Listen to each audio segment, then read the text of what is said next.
John C Bogle एक बहुत ही मशहूर अमेरिकी इन्वेस्टर थे। उन्होंने निवेश की दुनिया में क्रांति ला दी।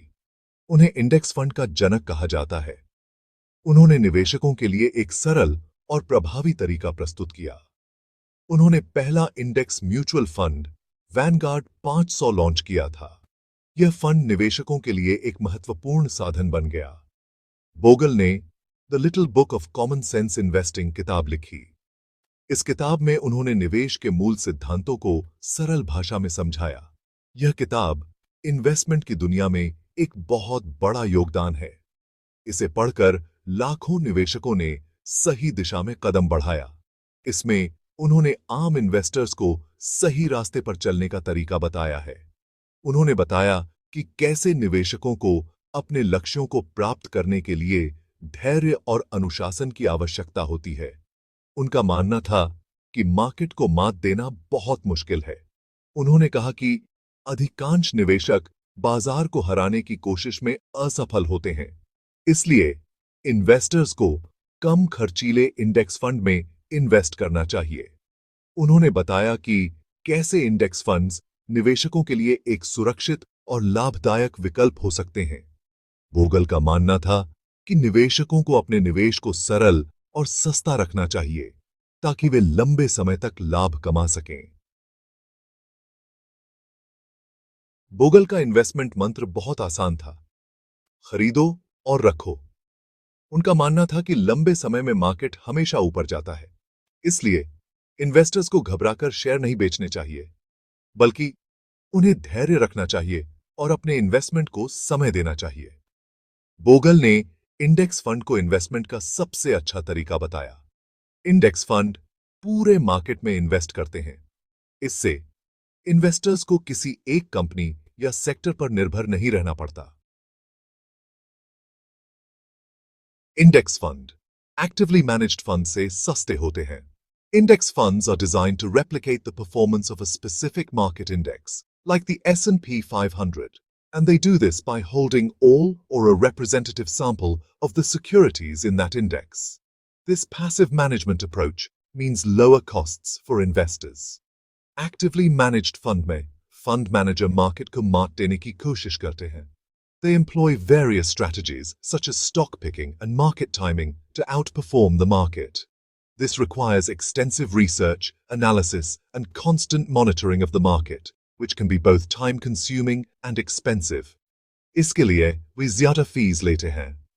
These fees can include management fees, performance fees, and other operational costs. Over time, these high fees can significantly eat into an investor's returns, making it harder to achieve their financial goals. लेकिन Bogle का मानना था कि ज्यादातर fund manager market को मात नहीं दे पाते। John Bogle, the founder of Vanguard Group, believed that the majority of fund managers fail to outperform the market consistently. He argued that the high costs associated with active management often outweigh the potential benefits. इसलिए index fund में invest करना ज्यादा फायदेमंद होता है। By investing in index funds, investors can benefit from the overall growth of the market without the high costs and risks associated with active management. This makes index funds an attractive option for long-term investors. Index fund में investors को कम fees चुकानी पड़ती है। The lower fees mean that more of the investors' money is working for them, rather than being eaten up by management costs. This can lead to higher net returns over time. और उन्हें market के average return का फायदा मिलता है। By capturing the average market return, investors in index funds can achieve steady growth over the long term. This approach aligns with the philosophy of slow and steady wins the race, providing a reliable path to wealth accumulation. Bogle ने investors को कुछ जरूरी tips दिए हैं। जल्दी investment शुरू करें। जितनी जल्दी आप इन्वेस्टमेंट शुरू करेंगे, उतना ही ज्यादा समय आपके पास कंपाउंडिंग का फायदा उठाने के लिए होगा। कंपाउंडिंग का मतलब है कि आपके इन्वेस्टमेंट पर मिलने वाला रिटर्न भी आगे चलकर रिटर्न जनरेट करेगा। अनुशासित रहें। मार्केट में उतार चढ़ाव आते रहते हैं। कभी कभी मार्केट बहुत तेजी से ऊपर जाता है, और कभी-कभी नीचे। लेकिन आपको घबराना नहीं चाहिए। घबराहट में लिए गए फैसले अक्सर गलत साबित होते हैं। आपको अपने इन्वेस्टमेंट की योजना पर टिके रहना चाहिए। एक अच्छी योजना आपको मार्केट के उतार चढ़ाव से बचा सकती है। विविधता बनाए रखें। आपको अपने इन्वेस्टमेंट को अलग-अलग एसेट क्लास में बांटना चाहिए, जैसे कि स्टॉक्स, बॉन्ड्स, रियल एस्टेट और अन्य। इससे आपका जोखिम कम होगा। अगर एक एसेट क्लास में नुकसान होता है, तो दूसरे में फायदा हो सकता है। खर्चों पर नियंत्रण रखें। इन्वेस्ट करते समय आपको अपने खर्चों पर ध्यान देना चाहिए। ज्यादा फीस आपके रिटर्न को कम कर सकती है। इसलिए लो कॉस्ट फंड्स में इन्वेस्ट करना बेहतर होता है।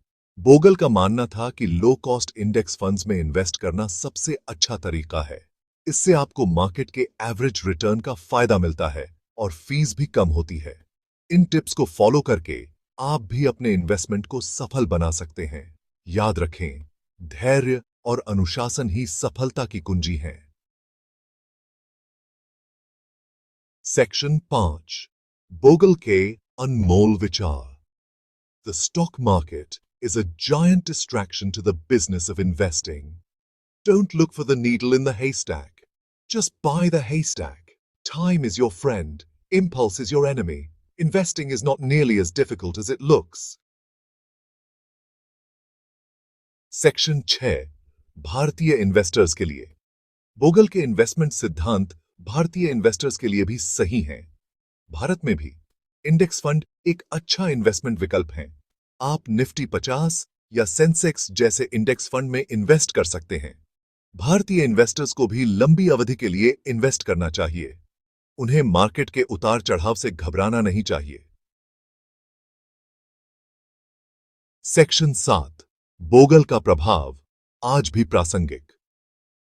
जॉन बोगल ने इन्वेस्टमेंट की दुनिया को हमेशा के लिए बदल दिया। उन्होंने दिखाया कि आम इन्वेस्टर भी अमीर बन सकते हैं। उन्होंने कम खर्चीले इंडेक्स फंड को लोकप्रिय बनाया। आज लाखों इन्वेस्टर उनके सिद्धांतों का पालन करते हैं। बोगल का मानना था कि इन्वेस्टमेंट एक ऐसा खेल है जिसे हर कोई जीत सकता है। सेक्शन 8, निष्कर्ष। समझदारी से इन्वेस्ट करें। The little book of common sense investing एक ऐसी किताब है जिसे हर इन्वेस्टर को पढ़ना चाहिए। यह किताब आपको इन्वेस्टमेंट के बारे में सब कुछ सिखाती है। यह किताब आपको दिखाएगी कि कैसे आप समझदारी से इन्वेस्ट करके अपने फाइनेंशियल गोल्स को प्राप्त कर सकते हैं। याद रखें, इन्वेस्टमेंट एक मैराथन है, स्प्रिंट नहीं। Section 9, disclaimer.